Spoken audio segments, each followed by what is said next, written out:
Thank you very much for this opportunity. And I'm happy that I'm talking to this wonderful group of the Living Interfaith Sanctuary for the second time. I pray and hope that we'll be meeting for many, many other times in the future. Today, I was requested to talk about Maidyarem Ghambar or Ghambar. It is also known as the time of Yalda. Yalda is actually a festival based on winter solstice, which we consider the festival of 40 nights. Boy, do we enjoy having fun. One night is not enough for us. 40 nights of Shabe Chale, the festival of, and then out of that, 6 days are the Maidyarem Ghambar.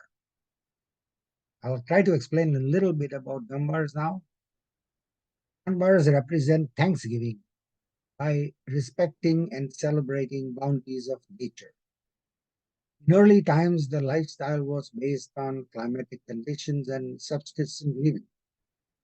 Depending on the seasons in the northern hemisphere, where we are all, they include celebrating seasonal events based on a nomadic, pastoral, and agrarian lifestyle. We begin with the geography of Aryana Vaeja, referred to in our scriptures as the land of Arya, people also known as Aryan. They were from the steppes of Central Asia, comprising of most of the stans today, such as the modern day Iran, Turkmenistan, Uzbekistan, Kazakhstan, Kyrgyzstan, Azerbaijan, Afghanistan, Pamirs, Margiana, Sogdiana, etc. That was the general region from where all our understanding of scriptures and civilizations. I'm not saying it's the only one, but this is how we understand going into our ancestry. The inhabitants of this region in the northern hemisphere were primarily nomadic pastoral people in the Arctic climate with most of the year in cold, hostile environment. Due to harsher winters and survival challenging, large migrations occurred to greener pastures in the southward direction till they reached a more temperate zone. There were two Arctic gambars, the Maidyoshahem or the midsummer, the Arctic summer of 7 months, and the Ayatrem or Sarem, coming of winter of the remaining 5 months of the year.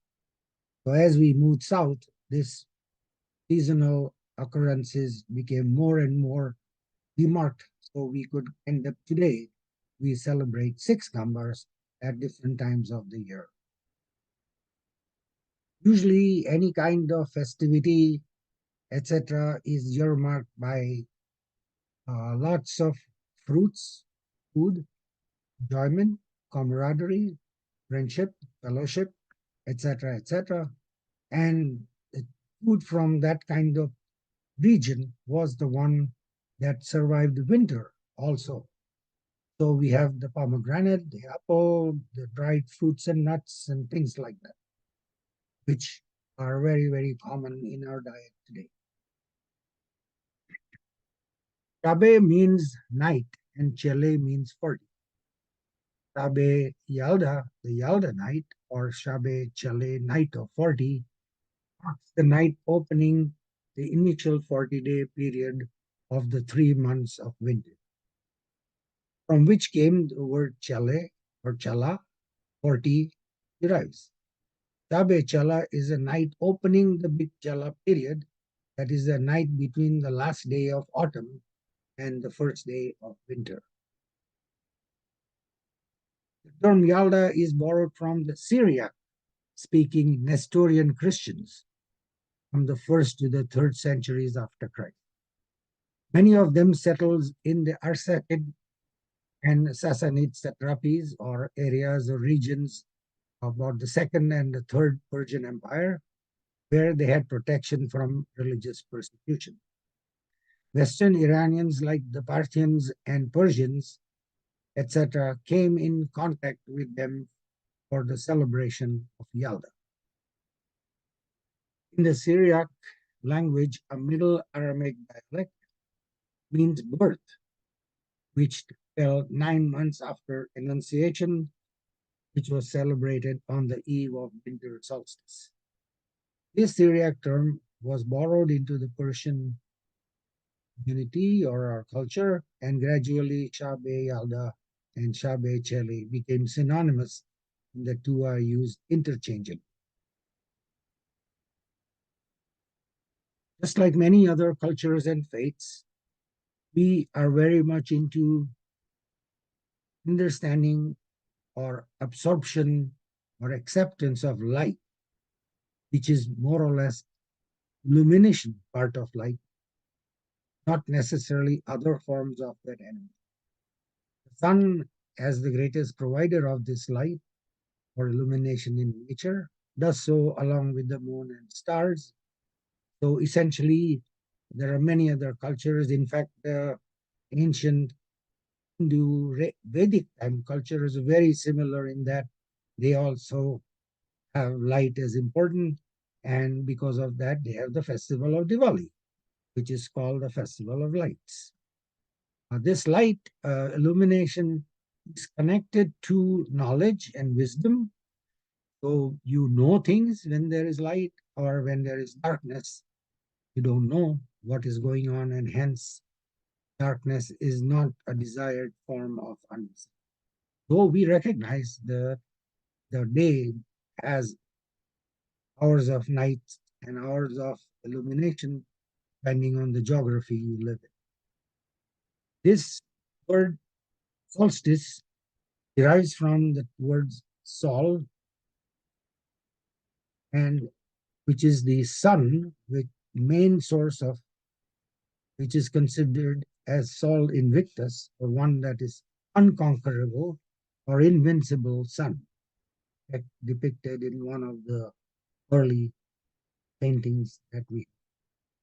We also have the similar sun depicted with the Yazata, or the divine deity of Mitra, with the sun rays as the crown on top.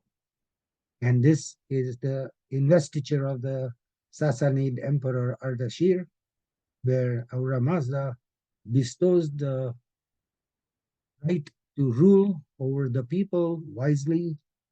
This is recorded in the mountain frescoes of Takht Bostan in Iran. On the left is the Yazata Meher, associated with the sun, with regard, and Reis Barsom, which is one of the religious items used in the prayers by the western side of the Iranians. The eastern side uses the plant of Homa, and halo of the sun's rays sanctifying the investiture of the king.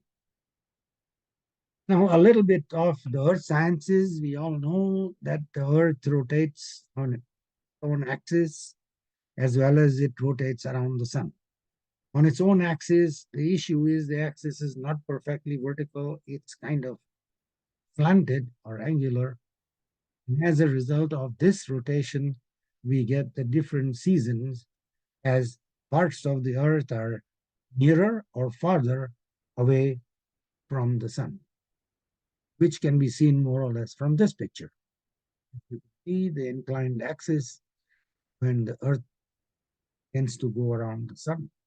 So the year that we consider year as a time is actually a dimension of space and distance, not that of time. This is the distance covered by the earth from one point with one revolution all around the sun and back to the same point.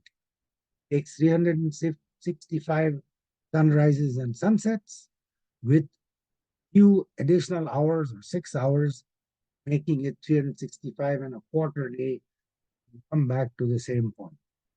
This quarter day is kind of mathematically cumbersome.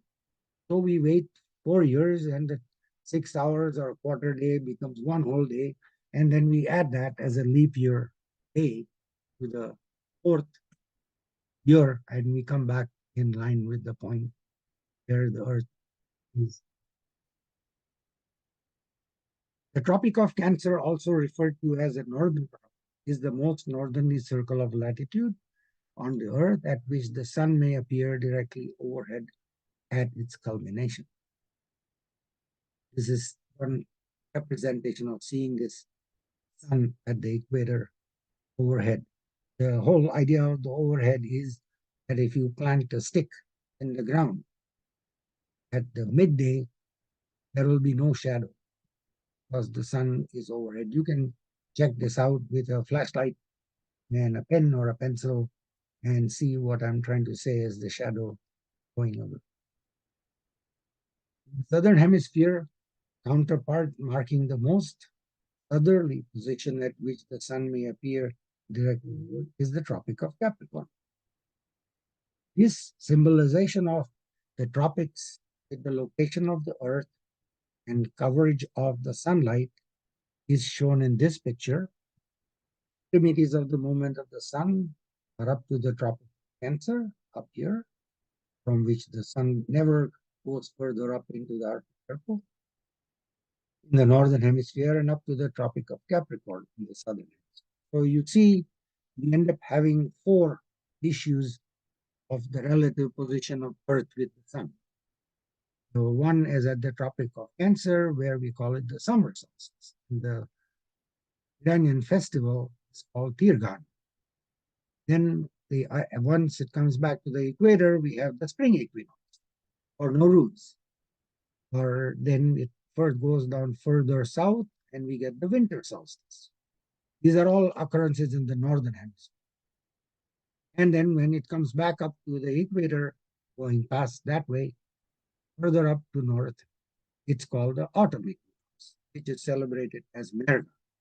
So we have Tirgan, Nowruz, Mergan, and Yalda, and all the jashans associated with the seasonal variations of the sun, some of them to do with planting the crop, the seeds, some like harvesting the crop and fruits and vegetables, then others as part of spring cleanup, etc., etc., walling up your house and your kitchen with fresh paint and clearing all the sort of debris out. So these are festivals. And then, of course, every one of them involves a gathering of the people for a big feast. And in this feast is essentially what we celebrate in the Ghambar. Normally, the concept of the Ghambar is everybody comes and eats together at the same time, same place. Rich, poor, young, old, everybody is equal, and we all contribute as best as we can and wish everybody well and success in the future. My references are given over here if anybody wants further. I do have Eddie Adelji indicated, which was mentioned earlier. He is one of our very, very important scholars who has a very nice website, etc. And that brings me to the end of my small presentation. Pushtate, which is the Avesta for happiness to you. Happiness be with you. Thank you.